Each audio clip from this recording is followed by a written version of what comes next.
नमस्कार मंडळी, जय जगन्नाथ सर्वांना. तर आज आपण इथं रश्श्यामधल्या पुडाच्या वड्या कशा बनवायच्या ते बघणार आहोत. रेसिपी अगदी साधी सिंपल आहे. चॅनलला सबस्क्राईब करा, फॉलोसुद्धा करा आणि लाईक शेअर करा. तर अशा पद्धतीने पुडाच्या वड्या मी रसामध्ये बनवलेल्या आहेत. रेसिपीला सुरुवात करूया.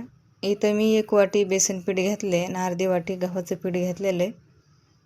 पाव चमचा हळद टाकली, 1 चमचाभर लाल तिखट टाकले आणि अर्धा चमचा मीठ टाकले. हे पिठामध्ये व्यवस्थित मिक्स करून घ्यायचं आहे. आणि आता ह्याच्यामध्ये पाणी टाकायचं आहे आणि घट्टसर उंडा बनवून घ्यायचा आहे. अशा पद्धतीने उंडा बनवून घेतला आहे. तर इथं मी 1 वाटी तीळ भाजून घेतलेत, 2 कांदे उभ्या साईजचे भाजून घेतलेत आणि 1 वाटी लसणाच्या पाकळ्या काढून घेतल्यात आणि 1 वाटी खोबरं भाजून घेतलं आहे. खोबऱ्याचा खीस करून घेतलेला आहे आणि तीळ, लसूण हे मिक्स करून घेतलं आहे. 1 चमचाभर काश्मीरी लाल मिरची पावडर, 1 चमचाभर काळं तिखट आहे, 1 चमचाभर मीठ आणि कोथिंबीर हे मिक्स करून घ्यायचं आहे आणि थोडंसं हिंग टाकायचं आहे. 1 चमचाभर धना पावडर, पाव चमचा हळद, याच्यामध्ये पाणी टाकून ह्याचं सारण तयार करायचं आहे. सारण तयार झाले. आता तोपर्यंत उंडा मुरला होता इथं हे पिठाचा. तर ह्याचे 3 भाग करून घ्यायला लागलेले आहे. अशा पद्धतीने ह्याचे 3 भाग करून घ्यायचे. तर चपातीला जसा उंडा बनवत होतो तशाच पद्धतीने उंडा बनवायचा आहे आणि थोडंसं पीठ टाकायचं आहे आणि पोळीपाटावर लाटून घ्यायचं आहे. अशा पद्धतीने चपातीसारखा उंडा लाटून घ्यायचा आहे. याची चपाती बनवून घ्यायची.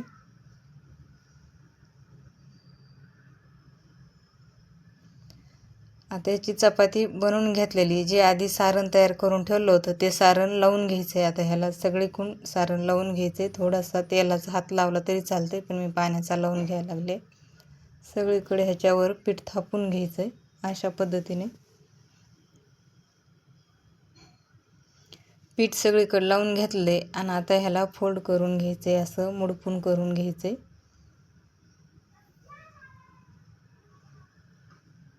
अशा पद्धतीने याचा रोल तयार केलेला आहे. आता हे कट करून घ्यायचं. अशा पद्धतीने ह्याच्या तिरकस आकार देऊन वड्या तयार करून घ्यायच्या. आता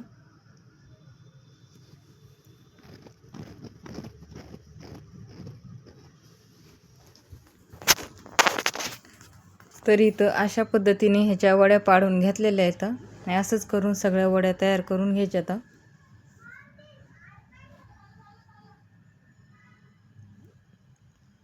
तर इथं मी गॅसवर कढई ठेवलेली आहे आणि ह्याच्यामध्ये 1 पळी भरून तेल टाकलेलं आहे आणि ह्याच्यात 1 ग्लासभर पाणी टाकायचं आहे आणि पाण्याला उकळी येऊ द्यायची आहे.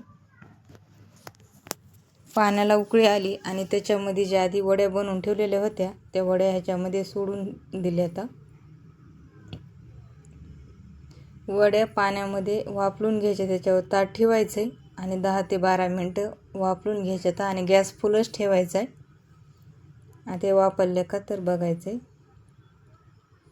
अशा पद्धतीने वड्या वापरलेल्या आहेत.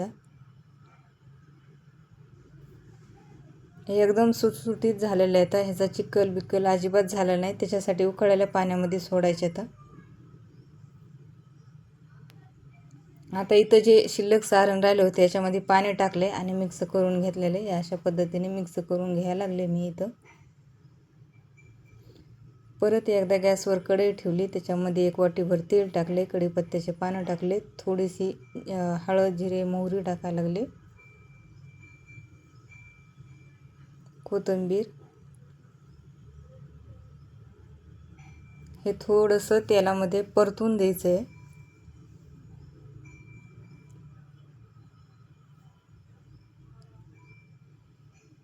अर्धा चमचा लाल काश्मीरी मिरची पावडर टाकलेली.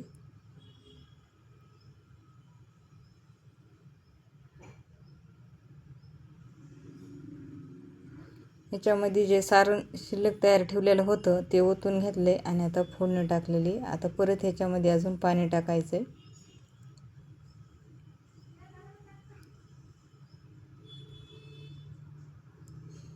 इथं मी साधारण अर्धा लिटर पाणी टाकलं असणार आहे. थोडंसं कमी जास्त होऊ शकते, अंदाजानेच पाणी टाकले.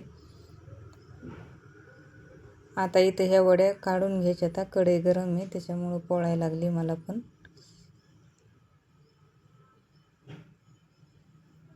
आता ह्या वड्या गॅसवर ठेवायच्या आता आणि जी फोडणी टाकलेली ती फोडणी याच्यामध्ये ओतून घ्यायची आणि 5 ते 6 मिनटं कमी गॅसवर ही भाजी शिजवून द्यायची.